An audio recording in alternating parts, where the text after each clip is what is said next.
Hello and welcome to the podcast. I'm Karen Weaver. The conversation around artificial intelligence, or AI, right now is very real to your faculty and campus administrators.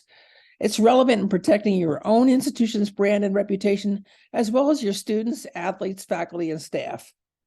Coupled with the battle over who owns the athlete's data and coaching performance measures, which include athletes wearing wearable tech, all are a looming iceberg for presidents and leaders and are equally important at this moment in time. Why? Because media, marketing, and gambling companies are including access to all of these in their media negotiations with you. Simply, it drives more money to your bottom line. But is it ethical? I'm so glad to have sports and data rights attorney Michael Clohisy with me, who is the president of Elias America. This is an important conversation, and Michael is at the center of it all. He's a Boston-based sports attorney, business executive, board member, and former certified National Football League player agent who's advised clients in matters around data rights, privacy and protection, digital publicity, NIL, personality rights, which is something that's used in the European Union, and structuring and negotiating contracts for coaches, athletes, and senior front office executives. He's also written extensively on athletes' data, publicity, and digital rights, and has appeared as a guest and moderator on a number of international podcasts and sports law panels. Two of his many high-profile clients, including basketball superstars George the Iceman Gervin and Lynette Woodard. Michael is doing some fantastic work, and this is an important conversation for all of us to hear.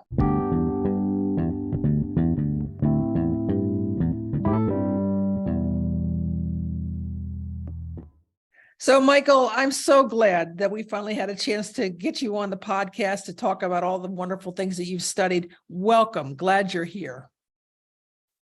Thank you, Dr. Weaver. I'm delighted to join you on your popular podcast and informative podcast. It's an honor to serve as your guest today. I really appreciate the opportunity to talk about topics and issues that I know we're both passionate about and we're both involved in. So yeah, it's great to be here. It's great. So you and I, we know we could talk about a gazillion things today, but we're going to try to narrow in to keep our audience focused on the topics of GPT and AI and athlete data, wearables, and maybe we'll touch a little bit on facial recognition tech. But for those who are really not techie people like you and I are, what are some of the evolving issues and opportunities in Chat GPT and AI as it comes to higher ed and college athletics? Well, Dr. Weaver, I think you've really sort of nailed it. I mean, I know there's been a recent buzz and there's a massive disruptor going on right now with AI and generative AI, and I'll sort of touch on at least what I think is the sort of definitions of both.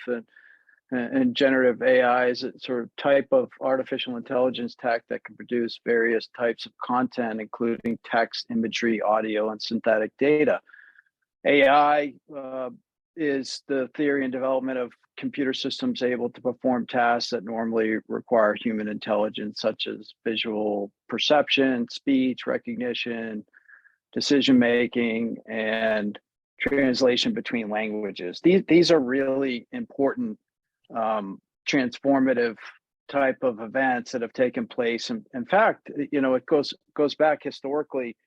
Some of this technology goes back to, I believe it was 2014, where there was sort of chat boxes that were moving in that direction. But as it relates more modernly now, it certainly is something that's very significant in the college and university space, and even as in the high school with students as well. And some of the things that I think we should sort of focus on in terms of how it affects sort of some of the student athletes. I'd start by one of the things I picked up on. I think I read about it maybe it was 3 or 4 weeks ago, and I'm sure you maybe picked up on it, and I don't remember when the story was, but I know it was fairly recently. It was the student, one of the TikToker, student athlete type of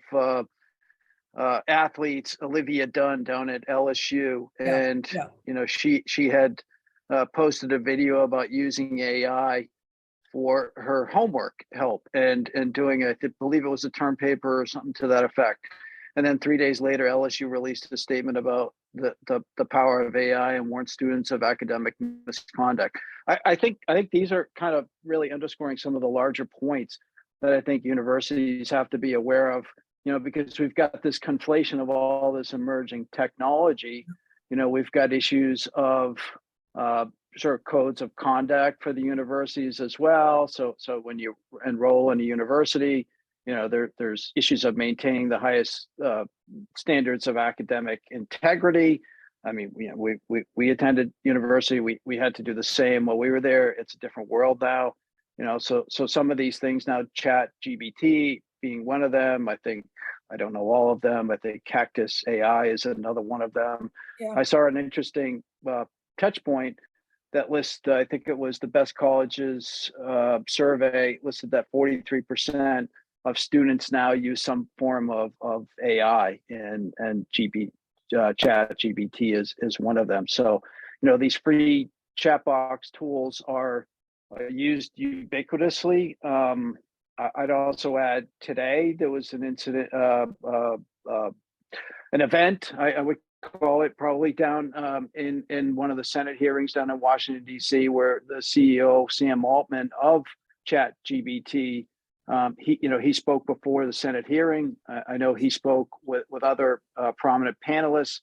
They talked about and encouraged government intervention and stating that I'm paraphrasing, it was critical to mitigate the risk of increasingly powerful AI systems. These are really important, very important issues that we should all be aware of. And, obviously intervention by lawmakers and policymakers is really important. But I also think collaboration by university officials, leaders, administrators, athletic departments, presidents should all take note. And I think collaboration is key, comparing notes and really kind of thinking through the pros and cons of all this, and sort of working with government officials as well. I too was paying attention to that hearing that was going on today. And I think Senator Richard Blumenthal actually had AI do his introductory remarks. It was not his voice. It was the voice. Yeah. So, we're at the point where senators are starting to try technology. We know we've crossed into the darker side of the field, but we have. Yes. We have indeed. But it at a moment in time where the NCAA, especially the Power Five conferences, are begging for regulation in NIL. It's ironic that tech companies are begging for regulation in this space. What might presidents anticipate from Congress on this? Would they give a very narrow interpretation, do you think? Is there a wider range? What are tech companies asking for? Well, I think you raise a really interesting point, as I noted just a little earlier. Is I think the efforts of collaboration. I mean, we sort of live in this strange type of, I'd call it an evolving paradigm here at least in the U.S. And I'll speak to the colleges and universities in the U.S. And we sort of live in a somewhat polarized. I mean, we all would agree that there's somewhat politics that are involved in a lot of this stuff.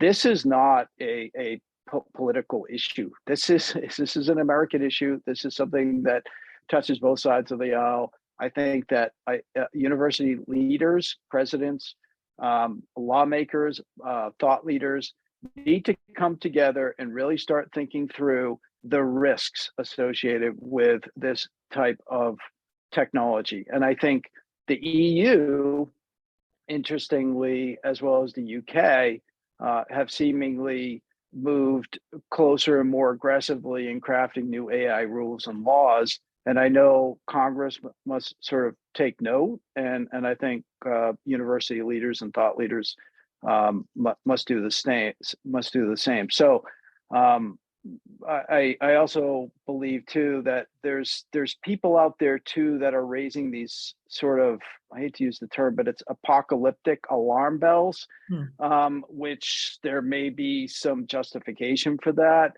I'm very bullish on evolving tech, but I also, as you know, I'm very sort of protective, and I'm a privacy advocate as well. So there's this constant tug of war between sort of data privacy issues.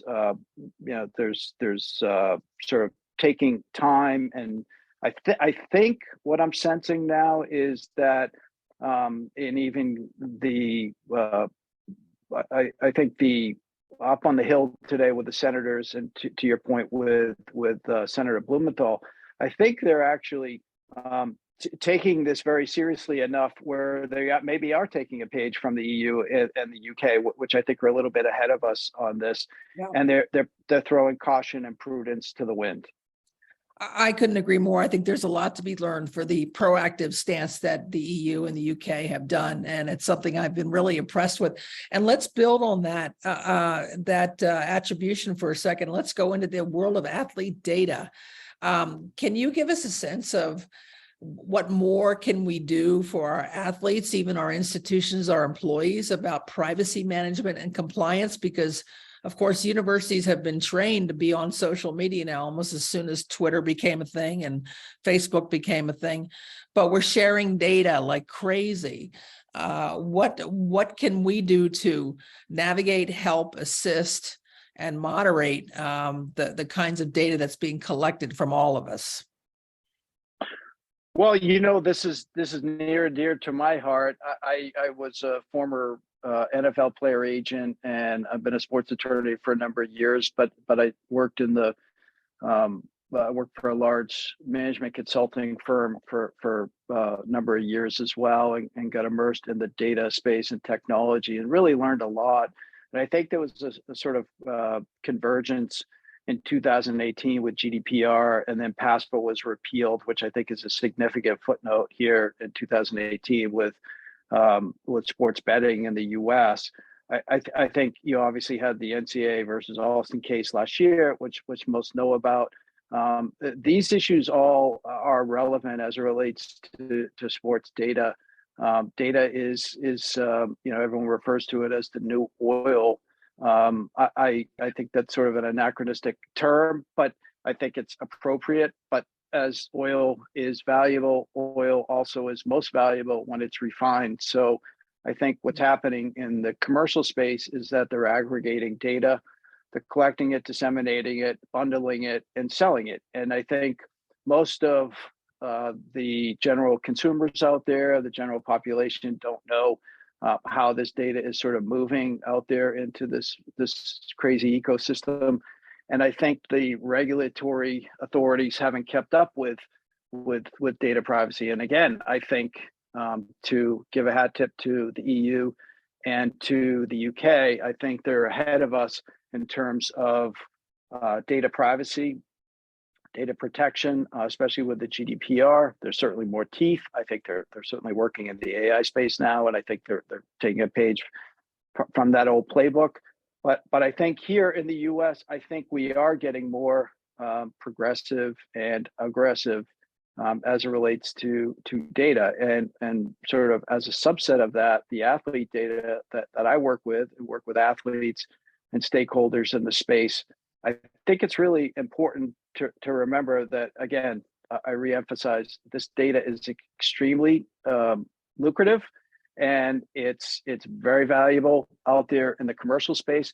But it's also, there's issues here with human rights issues. I think there's issues with, obviously, privacy. We've got historical context regarding human rights with this type of data. You've got obviously the crossover with the right of publicity, which here in the U.S. sort of grew up as its first cousin to data rights.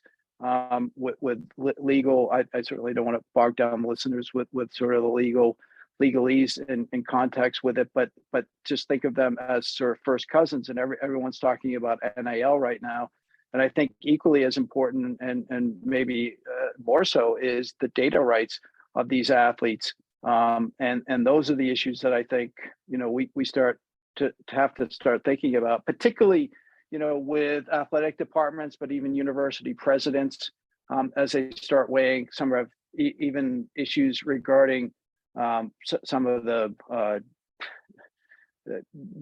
athlete data on the wearable side. You've got certain states now, patchwork of states that are out there, not obviously the harmonized governance structure that's in the EU, but they are starting to pass more legislation regarding athlete data, biometric data, personal data, sensitive data, consumer data. And I think that's a really good thing. So, I can obviously go on, but I'll stop right there. It's all really important things. And I think the thing that really concerns me that I'm tracking on in this space is that as conferences sell their media rights, whether it be to ESPN or Fox or to Amazon or to other companies, there's another reason besides just the game itself that those companies want this information, is because they want to also aggregate the data of the people who are watching. And that's what adds value to the numbers that they give to universities and conferences for their conference media deals. And so what concerns me is that then that data is going to be packaged and I think sold in many times to gambling companies, which sort of supercharges the environment for the revenues that are flowing in. But it creates all kinds of opportunities and problems for athletes whose data is then now out of their control, whose institutions have their data out of control. What are your thoughts on that? I think that is a really very powerful point that you're making, and I've studied this pretty closely and I've evaluated. I'm aware of the landscape as it relates to some of the college rights deals. I know that there was, I believe it was in 2022, there was the first data provider distribution deal with the Mid-American Conference, the MAC Yes. conference, Right. with Genius Sports. I think that's sort of what was the genesis of some of this. But I also know that there has been talk with many of the conferences. I know folks in the college athletic space as well as people in the data space on the commercial side, on both sides actually of the equation. And I know that, for example, I was chatting with someone and read an article, maybe it was late last year, regarding the Pac-12 conference, and they wanted to sell their data rights. And there was the Pac-12 commissioner. I don't know if he's still there. I believe he is. George, I'm not sure how to pronounce his name. Kliavkoff. Okay. Yes. Mm-hmm. And good guy, terrific guy, progressive thinker. But he was also kicking around the idea of sports betting companies and talking about that and sort of anticipating a new revenue stream.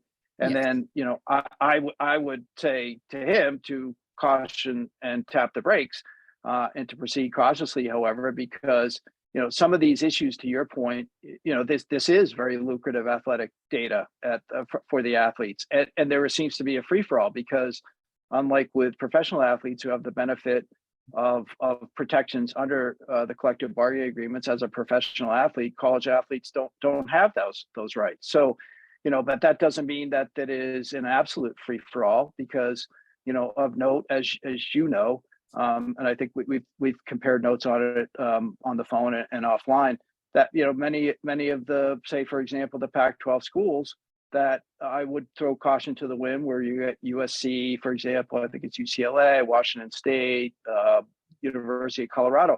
These are all situated in states with very robust biometric data laws and data privacy laws, including California. And so as you pursue these sort of commercial opportunities and revenue streams, which I'm all for it, but you also have to take note of the issues regarding whether or not you're complying with the laws of the various jurisdictions. We may not have GDPR here, but we have some robust laws, and certainly in some of the states that I just noted, including Colorado and Washington, which has a biometric law, as well as California and some of the schools that are there. So, I think you raise a extremely important point. If there are those, and some of your listeners I know, that are taking note of some of these things. You know, they've got to really take note of some of the laws and the regulations of the various states. And there is an aggressive push by some of these states now to pass legislation that sort of resemble the laws in California, which are robust. Washington has a biometric law. They've just actually passed, I believe it was as a health law, data too. And these are all sensitive areas of data and athlete data. Although they may be lucrative, they're also, athletes have rights to this data, and it's not a free for all, in my personal opinion. I agree. And I think universities have come to understood FERPA as having real teeth in it in terms of if there's a violation. You know, they don't necessarily interpret consistently what FERPA means across campus to campus, but at least they understand that an athlete's health data or a student's health data has certain covenants around it. But there seems to be no understanding of that when it comes to performance wearable tracking data. It seems to be, we don't even know somewhere at times where it's stored in the athletic department. So if you were to offer maybe one or two pieces of advice that a president or leader could get off the podcast and say, okay, I need to check on this, what might you say to them?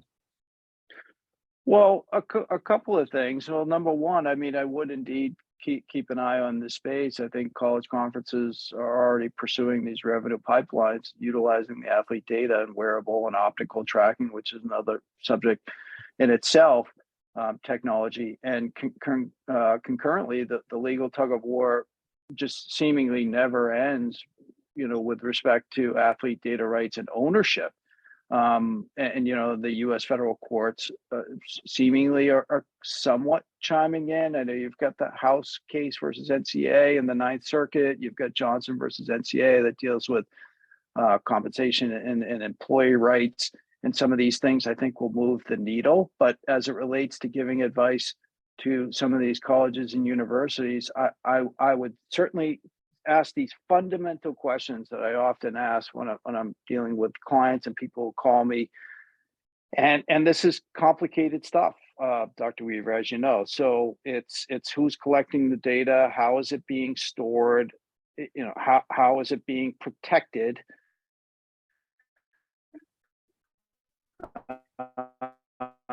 You know, what if it was liable for the breach? You know, these are issues as it relates to sort of the cybersecurity protocols that I know some schools take seriously, most don't. And you either pay now or you pay later, because cyber espionage, particularly even in the sports space, I've looked at it, I've studied it, I've spoken to thought leaders in this space. I've also dealt with some forensic experts and some partners in the UK that I work with that know this stuff extremely well. And I've heard horror story after horror story. There's pro teams that have had their data that's hacked. And, you know, when that happens, so the sensitive personal data of student athletes, you know, that allows criminals to gain inside knowledge and bribe participants, and that fixes matches and then creates financial gain for these nefarious actors. I would advise certainly universities to allocate more resources to cybersecurity countermeasures and assessments. And then one last point I would also say with respect to data privacy, I would certainly tell them to sort of create a protocol list. And I think you could certainly work with attorneys like myself. There are others out there, people that I know that are in this space. A lot of law firms with data privacy, cybersecurity, and sports groups that sort of conflate and have really good groups. And I know a few, and I'm happy to share them with folks offline. They create sort of protocols, if you will, where they sort of monitor the legal landscape, number one, I would think, and also update their privacy notices, which I think is really important. That's a baseline. I would compile an assessment and develop a privacy compliance roadmap. And that's something that, you know, you'd obviously work with a lawyer in doing, and cybersecurity experts and forensic experts, by the way. Also prepare a data inventory similar to GDPR Article 30, which people can look up, but That's one of the important provisions under GDPR. I would also say evaluate access controls and manage who has access to the data, because it seems like it's a free for all sometimes. I know some schools are better than others, other universities are better than others. So, and then finally, conduct a privacy impact assessment for some of these schools. I think I would take a look at that, create a punch list, and implement a program, and really kind of knuckle down, to be frank with you, before it bites you, because lawsuits are right around the corner. It's all such good advice. And I can imagine some listeners might be sitting here with a glazed look in their eyes saying, holy cow, we had no idea that we needed to be doing all these things. And so that's really great advice, Michael. Thank you for that. One other thing that you and I have talked about is this issue of online harm or deep fakes, where, and I'm just starting to read about this, where brands, institutions, employees, students could be, identified incorrectly and actually create harm to themselves or the institution because someone used a really good deep fake video. I've seen those ones of Tom Cruise, and they don't really there's not really much of a difference in my mind, but I'm not an expert like you are. So if an institution comes across that and an athlete all of a sudden is on there spewing hate speech, and the athletes are, that's not me, what kinds of things should a school think about doing? Well, obviously hate speech is bad. Deep fakes, more specifically, are terrible, because it seems to be sort of walking a tightrope where people are taking liberties. Again, nefarious actors are out there. So a deep fake, for listeners out there who don't know, it's a video of a person where their face or body has been digitally altered so they appear to be someone else, much like you had noted with Tom Cruise, and most people out there have seen some of those videos online. I think where it gets into really sort of dicey territory as it relates to colleges and universities and young folks, even in high school as well, I think you get down into the areas of issues about revenge porn. And I would encourage listeners to just Google that and take a look at what revenge porn is, because it's extremely harmful, and it's can really destroy lives, and it's being done more ubiquitously than people know. You also have issues of digital twins, which are sort of created these complex virtual representations that use AI and data to accurately mimic a real world object in person. And some of those are created, and they can be used for good things. I mean, I think athletes, for example, I was thinking about this and talked to someone in a sports marketing executive, and in terms of the NIL opportunities out there now, you could use that for good, where it's athletes can get paid for appearances. Oftentimes they can't be somewhere, so you can create a digital twin, and you could do some really creative and cool things. But like everything else with technology and the lack of regulation, you can also use it for really bad things. And I would say to schools and universities and colleges as well, and presidents and even athletic departments with respect to student athletes, there are tools out there. There are companies that have digital forensic tools to flag these unauthorized deepfakes and revenge porn, and to sort of getting ahead of it and being proactive rather than reactive. I think is really the thought process that some of these leaders need to start thinking about. Yeah, I do too. I really, when I think about how ubiquitous social media is, and how now the pressure with NIL, that the valuation at this point is being created based on the number of followers or likes or engagement that fans or others have with the platform. It seems to me like it incentivizes this kind of deep fake or replacement, or even doing something nefarious with somebody's brand or actions on social media. What are your thoughts?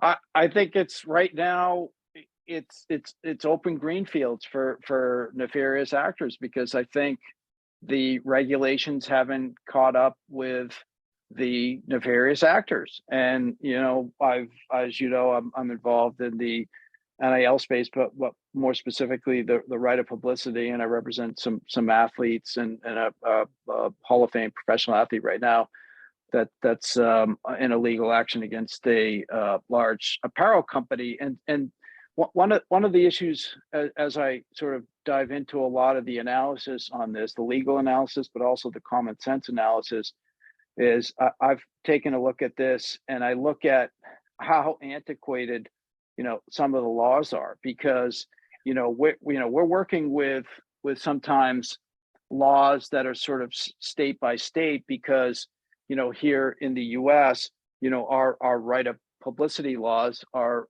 frankly regulated at the state level in the US, and the right of publicity protects an individual's right to control and profit from the value of their name, image, likeness, or indicia of identity. And with that, as I know that's kind of a mouthful, but if you think about it just from the standpoint of you control your name, image, likeness, there are sounds and music, there are people stealing music, they're going back to the AI stuff with Drake, and there's certain schools, there's schools of thought with respect to, even I think we had compared notes over one post I put online regarding Michael Schumacher, the Formula One driver. I mean, he's really in a bad way in Germany right now, and he's in Switzerland, and his family is taking care of him. And a tabloid in Germany took did an interview with him when it was a fake interview. And so you've got issues of right of personality, which is the equivalent of right of publicity here in the US. And I think what we really need to focus on, and I'll add this last point, which maybe will provide better context as I talk about some of the antiquated laws. There's only been one case that has gone to the Supreme Court regarding the right of publicity, which is really what everyone talks about is your name, image, likeness, and that's the Zucchini versus Scripps case that was in 1977, where it was, I believe, and there's no one here to keep me honest, but I believe my recollection of the cases is that it was somebody that was shot out of a cannonball at a circus. And as a result of that, it shot all the way up to the Supreme Court, and it dealt with whether or not his right of publicity, when a local broadcaster was filming it, and he was claiming his right of publicity was violated for exploiting his name, image, likeness. Well, it did. It shot all the way up to the Supreme Court, and Justice Byron White wrote for the Supreme Court's majority opinion. And I know I'm trying to paraphrase and remember, but he talked about the rationale for protecting the right of publicity had to do with unjust enrichment and the theft of goodwill. And I always sort of remembered that quote. And I think that applies to today. But I think in the context, I'll leave your listeners to this, is that, think about that. That's a 1977 case. We live in a digital world right now where it's a lot different than just a local broadcaster filming somebody getting shot out of a cannonball, for a sort of circus act. So we're dealing with a whole new world. Yeah, absolutely. Absolutely. You've given us so much good advice. One other brief thing that I want to touch on, and then I hope you and I can have a deeper podcast conversation about this, is this issue that happened in Madison Square Garden and facial recognition technology. And can you give our listeners just a quick synopsis of what happened and why it's a problem, so they understand a little bit about that? Sure. So James Dolan, who is the owner of Madison Square Garden, he also owns, keep me honest, I think he's the Rangers and the Knicks. That's right. He also owns Beacon Theater as well. And he has had a situation where he used facial recognition tech to bar entry to attorneys working for law firms involved in litigation against him and his company. He was in a 10-year lease up for renewal this year. So you can imagine that there's a lot of politics involved in it as well. And facial recognition right now is something that's really a red hot area. There's issues there as well between civil liberties, human rights, and privacy versus security interests. which there's a lot of friction in that area, as we all know, after 9/11 and in London. A good friend and colleague over in London, Dean Armstrong, once told me, I asked him when I was there, why are there so many cameras in London? And I thought it was because of after the 9/11 attacks. He said, no, this goes back to the IRA attacks. And so there's so many cameras, and I'm sure you've been to London, you've seen them. Yes, I have. Yes. It's certainly relevant, right? So, with respect to James Dolan, he's got this lease, and then I believe it was the New York Attorney General Letitia James weighed in and wrote a letter to MSG Entertainment demanding whether use of facial recognition technology complies with human rights laws. Well, I think she has certainly a strong point. And then the New York City Council is considering legislation that would begin to ban facial recognition technology and other biometric technology, because people have to remember when you sort of take these, you take these sort of, it's like like facial ID, and so you got the cameras. You walk into a store, you walk into a building, and they're taking your view, or you go through an airport, which is probably the best example now. I know Clear is one of the companies. There's a bunch of them now, and you go through there. It's very seamless. I've used it. It's easy, but you also need to remember that when they take your face and your recognition, they're taking a digital stamp of that, and it's being collected somewhere as digital data. So again, going back to some of the data issues and some of the privacy issues. But Dolan is in sort of a holding pattern right now, where you've got the city council kind of considering legislation, but they also know that there's a 10-year lease up. They also know that his company is bringing a lot of money to the city. So stay tuned on that one. But that one is a really interesting use case, but I think it's a microcosm of some of the larger really big issues, because I think stadiums now, venues, and I think colleges and universities should certainly take note of it as well, because I saw some figure that I think your listeners would appreciate, is that there was a study from a facial recognition company, Cyberlink, that claimed that 57% of 18 to 34-year-old people use some form of facial recognition at least once a day, and that's often on their iPhones. Yes, as I have absolutely. one as well. Yes. So just including food me. for thought. Yeah, likewise. Yeah. So we all fall trap to these. You walk into a bear trap, and sometimes you don't even realize it. Right. Or the frog in a pot of boiling water. Yes, it's that type of thing. Indeed.